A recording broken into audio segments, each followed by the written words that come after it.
to induction? Yes? I can move straight along. I don't have to review anything. No one's talking to me, so I'm going to take that as a move along, Miss Laura. Move along. Ms. Laura, I have a question. Okay. I was reading, I noticed that we have the Celsius and the Fahrenheit and some degrees on here as well. Right. But I get angles. We have to know those, right? You have to know the boiling points, but not right now, not yet. It's just that we're going to talk about the material of the anode, what the elements are, as I think I left y'all with the aside homework is to go back and look at the periodic table. Mm-hmm. What is a periodic table? Familiarize yourself. What is it? I don't need you to memorize the periodic table because we're not there, okay?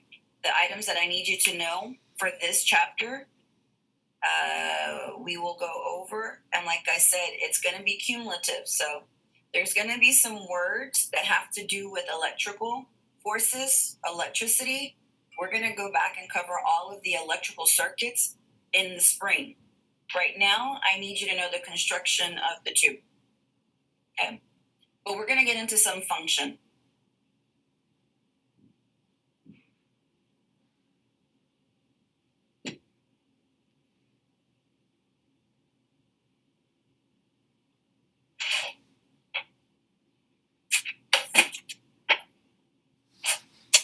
Okay, I got a couple more.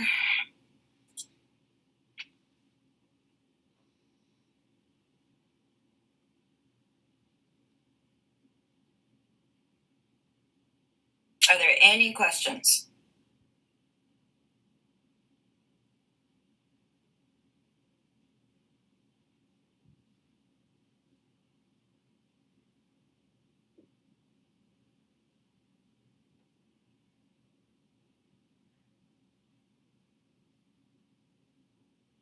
Okay, so I know that some of you are just getting on. I'm going to give you an opportunity to ask any questions that you have from the material that we went over on Monday.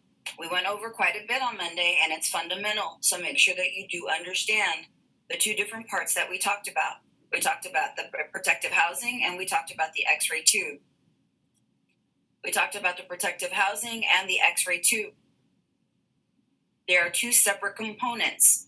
Even though we're looking at something like this, I don't know, share.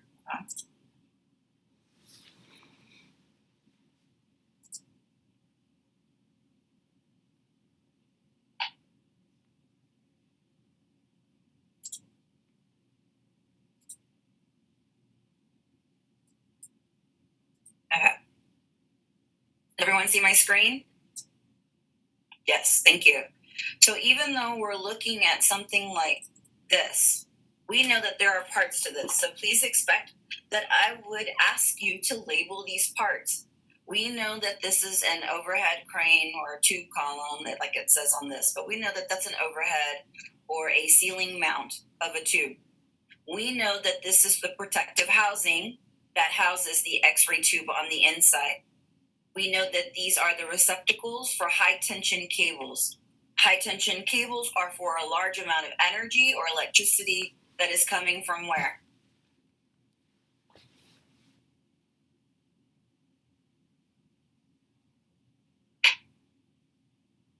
Heavy cables. The heavy cables bring electricity from where? From the wall, the electrical circuit. We're going to go right now with the magical wall.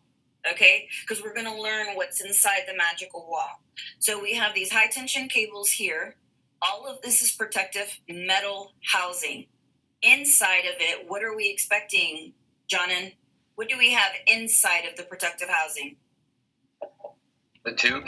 The X-ray tube itself. Inside of the X-ray tube is where the X-rays are produced. We have components of the X-ray tubes. What is this called? Tracy. I can see we're voluntold today. I like voluntold. I love it. Tracy, what is this I'm looking at? X-ray box. This is called the, what does this hold? What's inside of here? I'm going to give you a hint. It's got a knob. The collimator motor? The collimator assembly. The collimator assembly. So the collimator assembly is in here, right? Okay. Y'all are not convincing me that we know this. So I'm going to keep going. Let me see if we can get better. So we talked about the X-ray tube having two parts, the anode and the cathode. Daniel, which one is positive?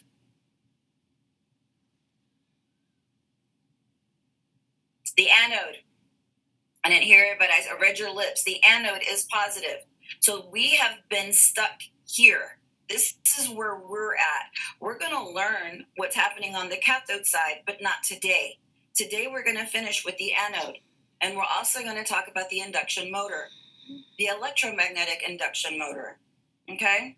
We did talk about some elements. What does vacuum tube mean to me, Wani? What do I mean by this vacuum tube, and why do I have it so big that it's quite important? It sucks the air. It what? It's like takes the air out. There is no air inside of the X-ray tube. How do we keep the air out of the X-ray tube, Sharon? By what? What is this encased in? What is this? What is an envelope? The glass envelope. Mm-hmm. What does it do? It No.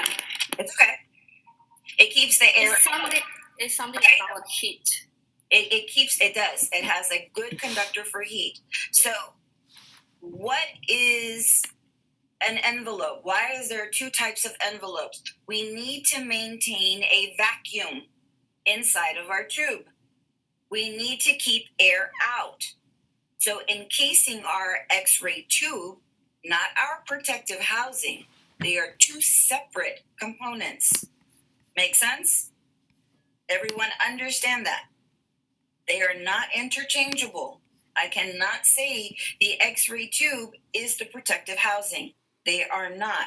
They are two separate items. Make sense? Good. However, vacuum, the empty air, empty space, needs to be maintained either through a glass envelope or a what, Duan? What was the other type of X-ray tube envelope? Metal. It's metal envelope. Metal. Beautiful. Metal. So these two types of envelopes have advantages. What's the advantage of well, Sharon already said it, heat for glass. What's the advantage for the metal, Amy? It extends the tube's lives and it prevents from arcing. Or I believe Arcing, like an arc. Like this is happening right here. The stream of electrons are moving away from the path. They should have this path, so they create an arc. Okay? So the metal envelope prevents that arc from happening. Make sense? Good. Perfect. We talked about parts, so we know that this is the protective housing. This, my friends, is the X-ray tube. Protective housing, X-ray tube. The tube sits inside of the protective housing. There is a target. Ruth, tell me about the target.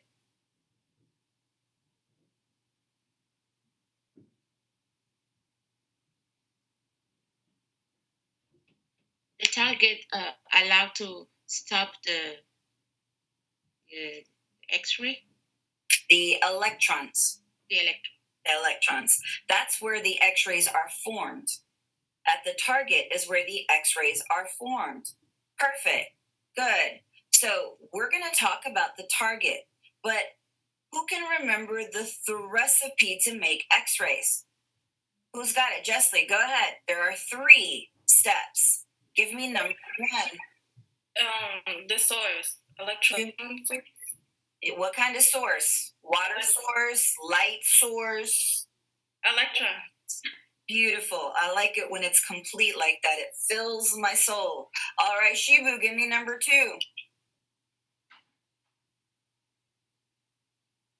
need electron to flow.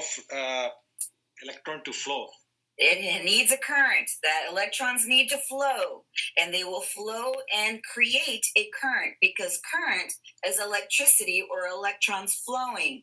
Beautiful. Luke, bring me home. What is number 3?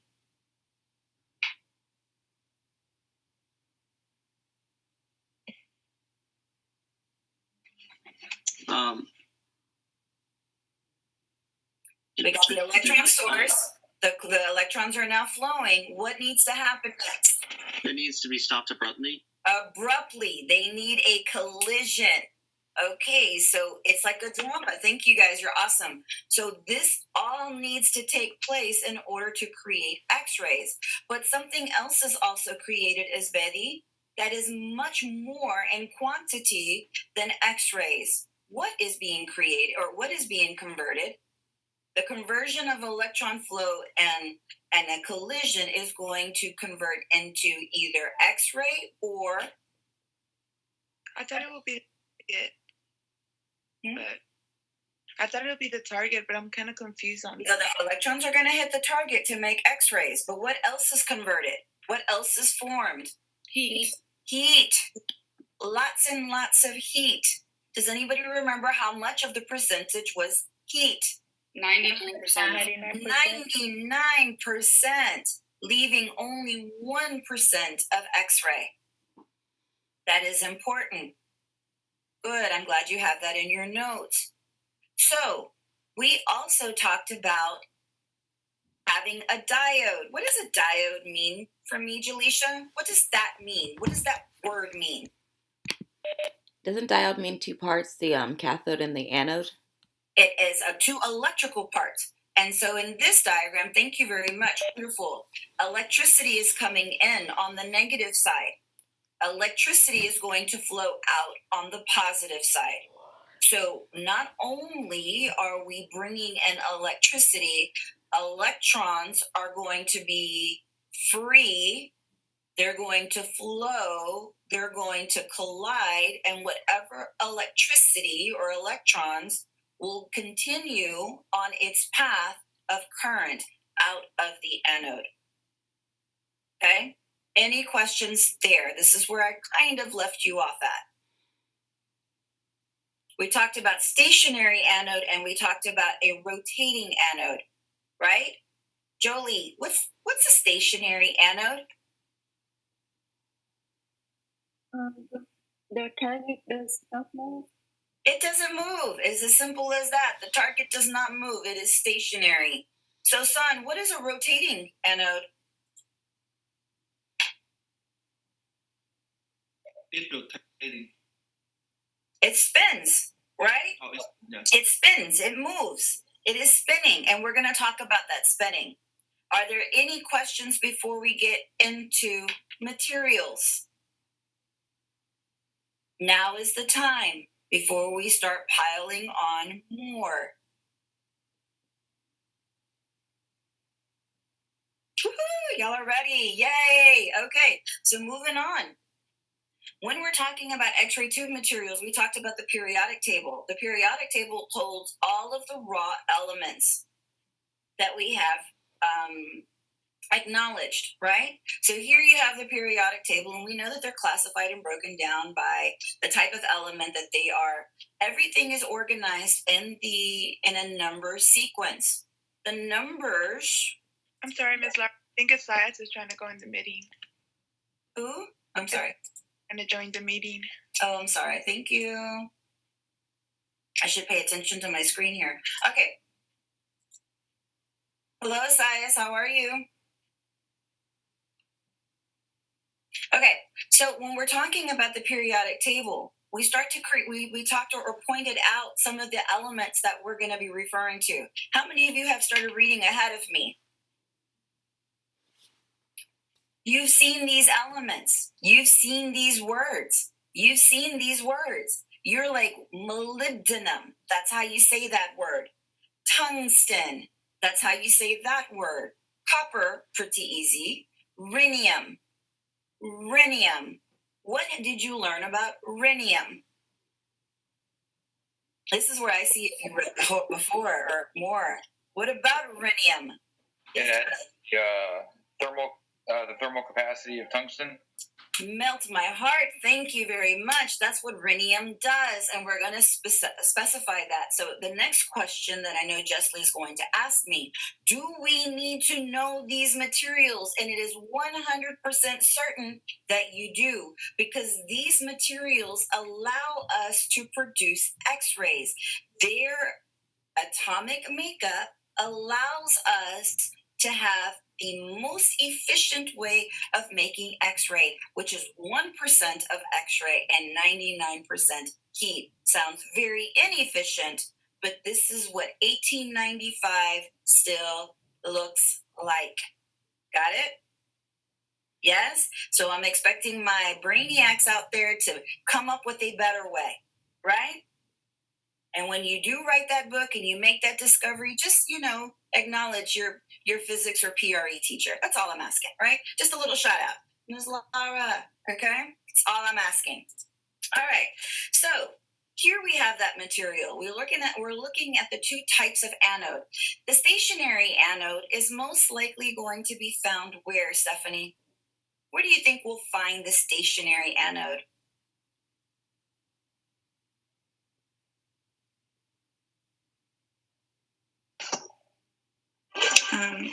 Towards the middle, maybe? Yeah, you can Like inside. the middle of this copper bar right here, this copper rod, and copper is going to be there for a reason. Okay, so thank you. You'll find this type of simple anode in an area where there is infrequent use of X-ray. So maybe a dental office, not very large, right? Collimation is super, super small, right? So the collimation is super, super small. Eventually, we're going to generate less X-rays, and we're going to talk about that later when we get to relationships. And the rotating anode, I want everyone to take a look at this. This is actually not the entire anode. We're going to talk about what is the rotor and the disc. Okay, but this is the part that actually turns inside of the X-ray tube. Okay, so this section is called a disc. It looks like a disc, right? Pretty easy. It looks like a disc. You throw it, you toss it like a frisbee. That's what it looks like, a disc. This is going to be the rotor. This is going to turn or rotate the disc. Got it? It is made up of tungsten coated molybdenum. Tungsten coated molybdenum, and we're going to talk a little bit about that material. It is also having a copper shaft. Copper, okay? And we're going to talk about what those elements do. But in case you're curious what those elements are and where to find them on the periodic table, you will start to using the atomic number. So copper is 29. 42, 75. I'm not interested so much in knowing the atomic number of copper, molybdenum, and rhenium. However, we're going to spend a lot of time in the near future, talking about the 74 tungsten, because 74 tungsten is going to make an impact on our next chapter. Okay, so eventually you will see tungsten, and we will study tungsten. Okay. But these are the anode materials. Copper, where we're going to find copper is important. What is made up of molybdenum and why? Where's the rhenium, as Jonan said? And then tungsten. Tungsten is needed to create X-rays. Okay? So, any questions before we get started? Ms. Laura, I do. I know last class you said to also include nickel. Oh, yeah, I did. But nickel is going to be on the cathode side. Okay. Not right now on the anode side. So these are the materials for the anode. Okay. Thank you for reminding me, but that'll be on the cathode. All right. So these are the materials of the anode. This is all on the positive side of the X-ray tube. So let's take a look, and you should put a star. You have this material. I've added some. Okay, so I'm going to give you some time to see what you don't have on your PowerPoints and add what I have placed in. Okay? So copper is used as part of the shaft. The shaft. Copper is used as part of the shaft. And we're going to look at it where this material lies. What is the shaft? The purpose of using of copper is the thermal and electrical conductive properties that it has. Remember, we talked about electricity, and we know that there is going to be a large generation of heat, right? So copper is used on the anode shaft.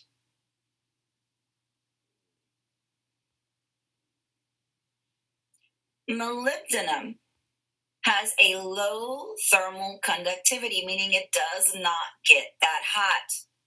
Does not get hot. So it withstands a lot of heat. Okay? Molybdenum withstands a lot of heat, and it is light and strong.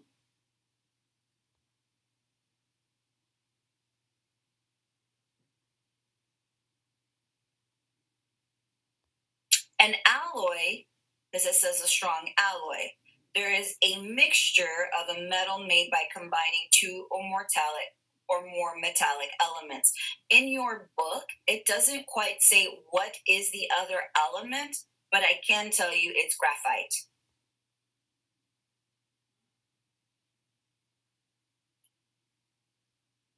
So molybdenum is on the disc base and the core of the disc because it has a low thermal conductivity. It's not going to get really hot. It's going to absorb that heat.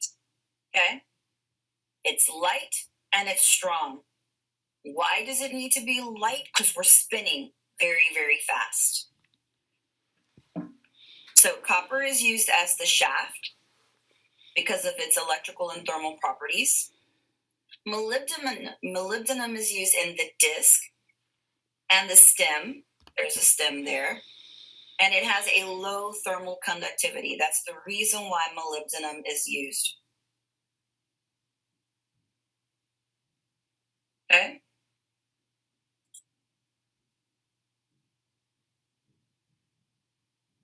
Any questions? No?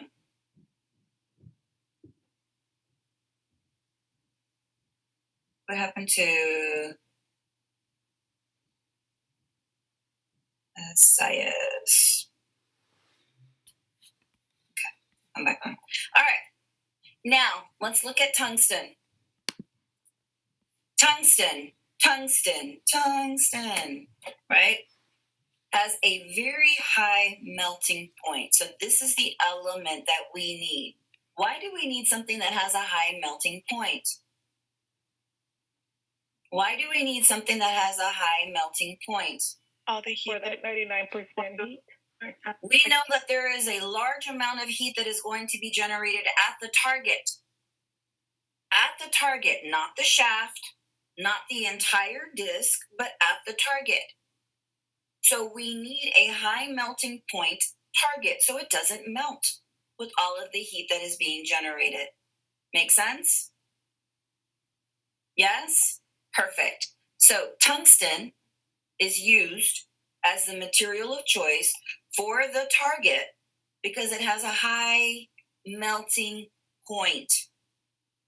And here it has a high atomic number. 74 will mean something to us. Okay? 74 atomic, that means that's the number of electrons it has, will mean something to us. Got it? Rhenium. Oh, rhenium. Rhenium can be added to tungsten to increase thermal capacity.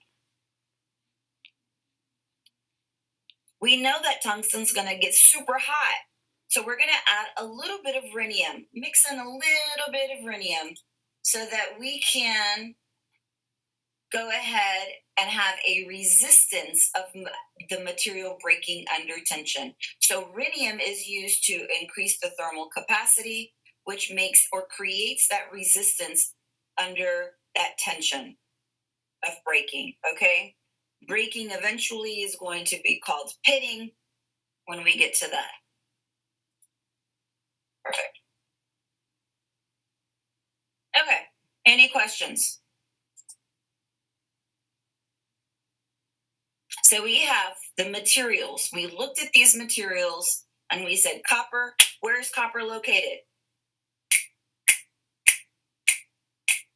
The shaft. The shaft. We're going to look at the shaft and we're going to talk a little bit more. Perfect. Where's molybdenum located?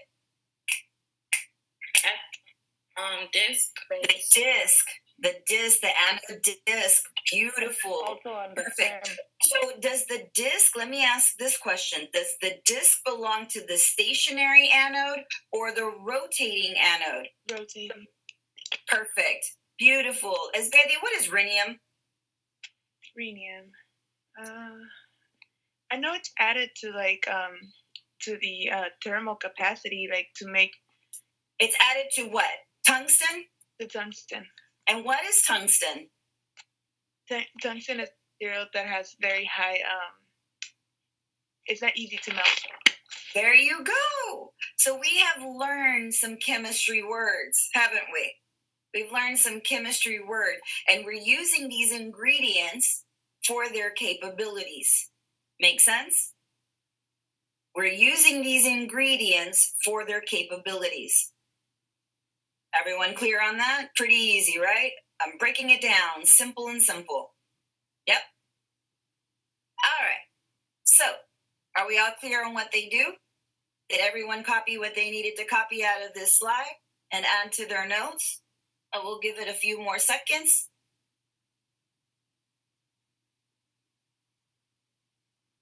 Good. Perfect. So let's explain what all this means. So at the stationary anode, I found this slide and it just makes it. This is where we talk about dental. So at the stationary anode, we'll have copper, we'll have tungsten at the target, and then we'll have molybdenum around. Why molybdenum around? Because it's going to absorb a lot of that heat. It's not going to get super, super hot. Okay? We know the differences between a stationary anode and a rotating anode because the rotating anode has this disc. Okay? So we're looking at the elements. We're looking at materials. Now, the rotating anode, and we're going to talk about a focal tract. In your very next section, after the construction of the anode and the parts of the anode, we're going to talk about the stator and the rotor, and then it's going to talk about, and then it skips right into the line focus principle. But I want you to start looking at this focal tract word. This focal tract. Remember how we said when the rotating anode spins, electrons are going to flow and hit, but as this is spinning, it's going to hit many parts of the disk. Whatever part of the disk is in line for the electrons to hit will get hit, right? So this is going to be called a tungsten focal tract. The entire track, like if you think how many of you ran track or you know what a track is at your high school, right? You know that you run around in a circle, right? So this is the same concept. This is a track. So as the X-rays are bombarding and this is spinning, it is going to make contact on a focal tract. The stationary anode does not have a focal tract. It just has a target, okay? But the anode disk has this entire surface space and a tract type form where the electrons can hit any part of it and it's just going to continue to spin, right? So the tungsten focal tract, which is important, we know why it's tungsten because it has a high melting point. Molybdenum surrounds the tungsten area because it assists in dissipating heat. So here we have the the focal tract that is made out of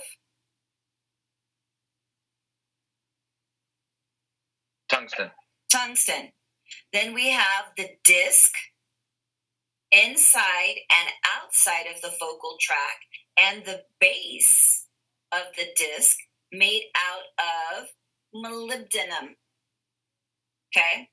And then, like I mentioned before, further down, or a mixture, you will have graphite.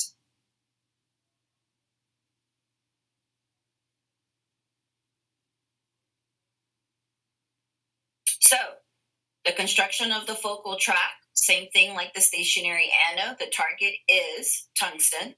However, the tungsten is molded into a tract form because as this is spinning, any part of the tract is going to make contact with that flow of electrons. The molybdenum surrounds the tungsten area, around the tungsten area, to dissipate the heat. The graphite here supports the molybdenum, and there is a bit of a mixture when they start to connect, okay? Creating that alloy. Any questions there?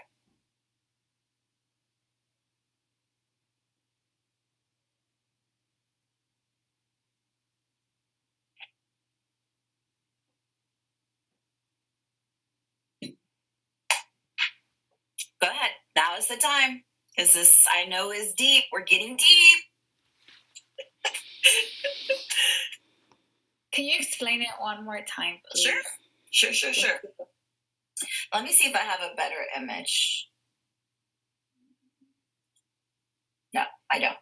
Okay, so when we look at the stationary anode and we look at the rotating anode, we know that these two different types of constructions, this target is going to align itself with the electron flow, and we're going to strategically place the electron flow so that it never changes. It's going to flow from the same area all the time. So if the electrons flow in the same area all the time, it is going to hit the target in usually the same place. If you notice, there is a section that is kind of different from everything else, which is where we can expect that this spot is where the electrons are hitting. Okay? The more and more electrons hitting there will eventually start to hit or break that area. Okay? So the life of the tube will go down.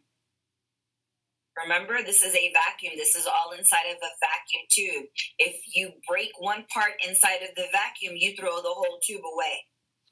You can't open it, fix it, and then close it back up. Remember that? Okay? So if anything breaks inside of the X-ray tube, the whole tube must be replaced. You can't just open it up, put in a new target, and close it right back up and use a vacuum to suck out the air. It doesn't work that way. Okay? Here, we're looking at this whole entire disk. But if you notice, there is an angle to this disc, and there is a different type of texture. In this section right here, this is a track around the disc. If the electrons are coming in down here, and this is spinning very, very fast, it is going to hit any part of this disc that is in alignment of the electron flow. So this is called a focal tract. This area of the disc is called a focal tract. The focal tract is made up of the same material that was right here, tungsten. So the focal tract is embedded inside of molybdenum. Why molybdenum? Maricela, why molybdenum? Because of its thermal capacity. It is thermal capacity. Y'all are using some physics words. I love it. All right, so because of its thermal capacity. Got it? Good. Better, Amy? Perfect. All right. So when we go back to this, we're thinking, okay, we have a focal tract made of tungsten with a little splash of rhenium. Splash of rhenium, okay? And we know why rhenium exists, why we need rhenium in our lives, right? Because it'll prevent that pitting or that breaking of the tungsten. Molybdenum, we know why we need molybdenum in our life. And then a bit of graphite. Graphite is going to be a thermal absorber. Got it? Any questions?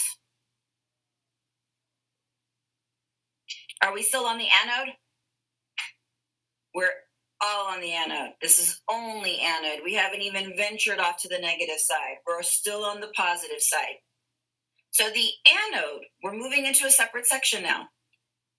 The anode is rotated. It turns. Its shaft is turning. The disc is being turned by an induction motor. We're going to talk about induction motor. Okay? The two major parts of the anode for this motor, for the actual turning and the spinning, is going to be the stator and the rotor. The stator and the rotor. The stator and the rotor. So the stator is made up of electromagnets. They're magnets that are electrified. It's in the name, okay? They're magnets that are electrified. And they are arranged in pairs around the rotor. We're going to take a look at that. The rotor, however, is made up of an iron core. Is iron attracted to magnets? Jonan says yes. Anybody else say yes? Is iron attracted to magnet? Luke says yes. Great. So we understand that there is a reason why rotor is made up of iron. We've already talked about recipes of chemistry. We're talking about molybdenum, rhenium, tungsten, copper. But there is a reason why we're using all those elements. So rotor is made up of an iron core. It is going to be attracted to those magnets. Okay? Did we get deep? We got a little deep, didn't we? Yeah. But I'm here with you. So, two things about the stator and the rotor. I'm going to use this. I found this. My hair color quite doesn't match, but it probably will later. So just use this as me, okay? So when you see it, don't forget, okay? The stator is outside of the vacuum tube. The stator is outside of the vacuum tube. The rotor is inside of the vacuum tube. The vacuum tube can either be the glass envelope or the metal envelope. Does that make sense? The vacuum tube or the X-ray tube is either the glass envelope or the metal envelope. But either way, the rotor is on the inside and the stator is on the outside. Do you know how I remember this? The stator stays outside. They're like, oh, that there's an ST, stay outside, stator. Okay? So the rotor is on the inside and the stator is on the outside. The stator stays outside of the envelope.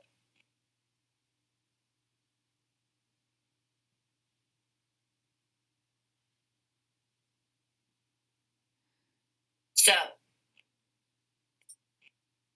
the stator is made up of magnets. in pairs.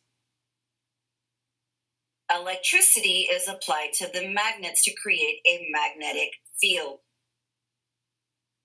The rotor, which is inside of the envelope, is made of iron. It is attracted to those magnets. What happens when iron gets attracted to a magnet? Let me see. John, what happens when iron gets attracted to a magnet? It moves towards the magnet. It moves towards the magnet. You said it beautifully. Thank you. The iron moves towards the magnet. The iron moves in the direction of the magnet. Induction motor is basically the attraction of the magnets. Induction motor means the attraction of the magnets. Make sense? No? Yes? Maybe? What did you say, Miss Laura? Repeat it again. Okay, Javier, thank you. Thumbs up. I love the thumbs up. Thank you. So, we know that the stator stays outside, right? Outside of the envelope. The rotor is on the inside. The rotor is made up of what, Jaleisha? Tungsten? The rotor? The rotor, no, it's made of, the other one. Starts with an M. Iron. Yeah, that one. Iron. The rotor is made out of iron, right? If I said the focal tract, Jaleisha, then tungsten would be correct. Beautiful. Jess, what is the stator made of?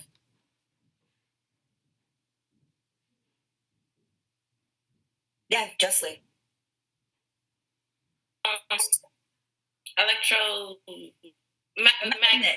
Magnets. The stator is full of magnets. The rotor is made of iron. The iron is going to be attracted to the magnets, right? This is called induction motor. We need to drive this rotor. We need to spin our disc. The rotor eventually is going to be attached to the disc, right?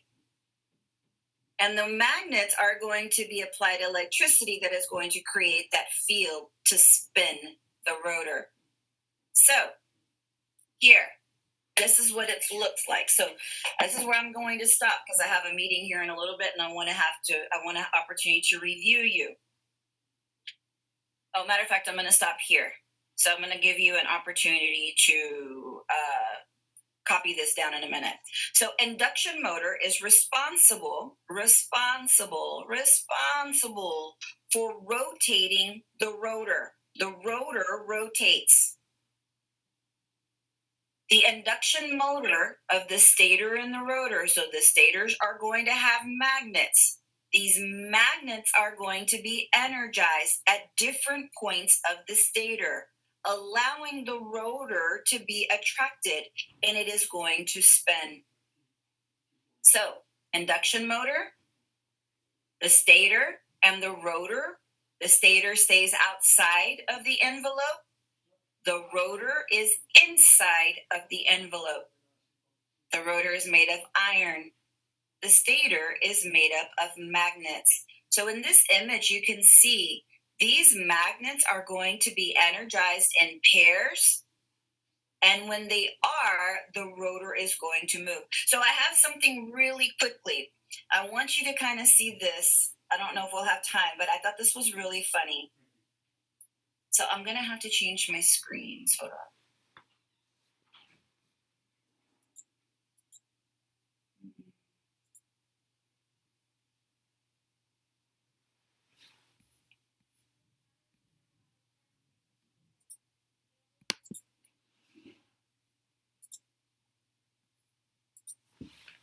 Okay, so I want you to pay attention to this. And this is kind of very funny, nothing crazy, nothing physics, but it's going to drive it home. Okay? So, let me see. This is a child that is riding on his bike, his train, I'm sorry.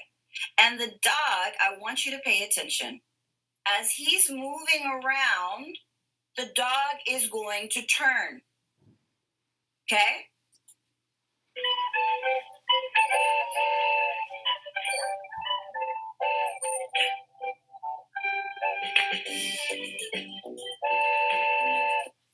The whole point of that one little thing is to tell you what is being turned. The child is turning, right? Did y'all see that?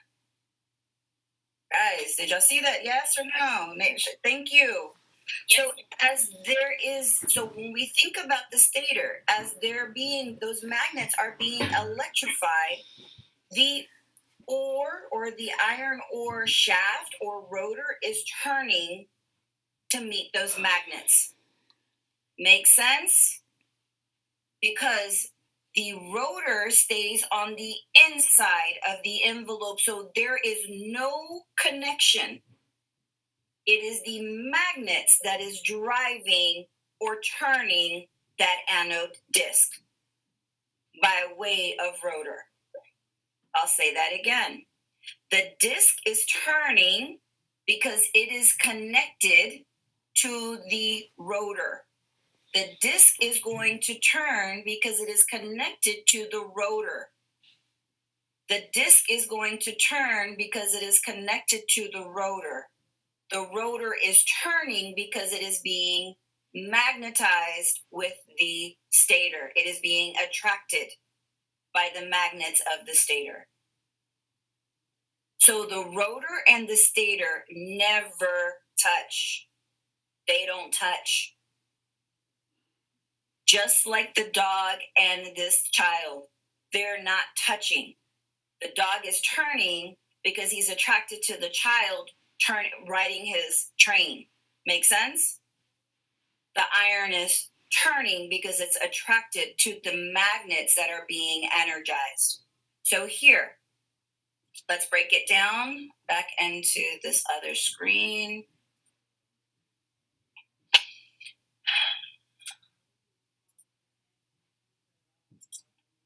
This breaks it down for you. The induction motor, can everyone see this screen now? Yes? The induction motor is operated through what is called mutual induction.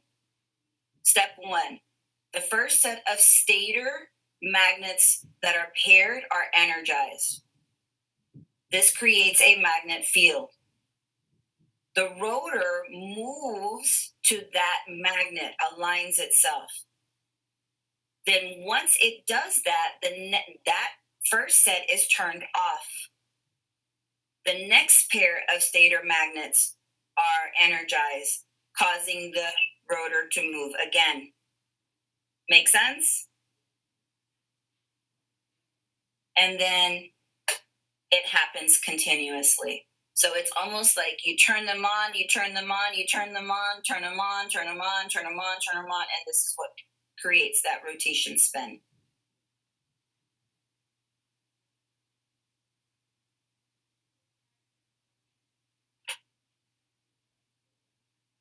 I hope that I explained induction motor to you as simple as I possibly could. But you will need to go back and reread it. Yes?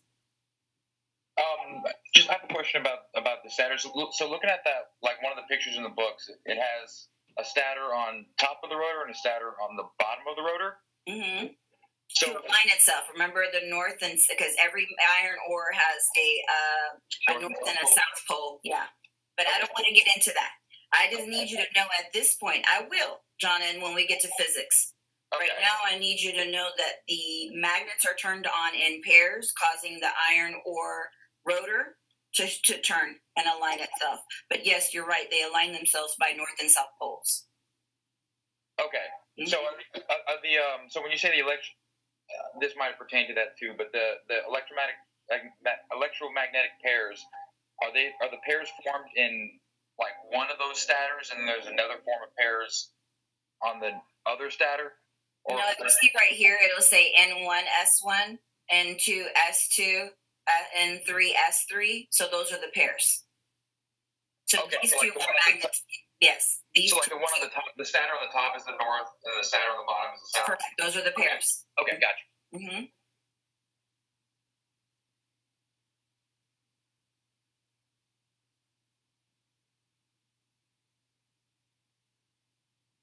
Does everyone understand the stator stays outside of the envelope? The rotor is on the inside. So when you have to label, because you will have to label your tube, you will have to label the entire tube assembly. The collimator assembly we'll get to eventually, but I'm talking about the protective housing, the parts of the protective housing, and the parts of the X-ray tube. You will also have to know or explain to me, what does the induction or the induction motor do? How does it work? Got it? Ultimately, I need you to know, how do we spin a focal, a disc, a rotating disc? This is how we do it, through electromagnetic induction. Got it? Yes? Good. Any questions before we go? Yes. Mhm. I didn't get the part where you said the stator. I think you said the rotor will never touch, right? So the stator and the rotor are separated by an envelope. Mm-hmm. They don't touch each other. It's like putting a magnet, a piece of glass, and iron. It's separate. They do not touch. Thank you. You're welcome. So we added more to our list. We talked about protective housing. We talked about anode. We talked about the induction motor. The two main parts of the induction motor are the stator and the rotor. The stator is constructed of magnets that are tied to electricity. The rotor is constructed of iron that is attracted to those magnets. The rotor is what rotates the disc. Got it? Anything else? Please read. Please read ahead, because the next section we're going to get to is the line focus principle, and it's a little deeper. All right? Well, if you have no more questions, I'm going to go ahead and get to my meeting. Your test will be ready, again, 30 minutes. It's going to have 25 questions to it, and it's going to be over your definitions, and Ms. Bourne will proctor for me. Okay? All right, guys. Well, I guess I will stop sharing. You got everything down? You wrote it down? Yeah? All right, well, y'all have a good day.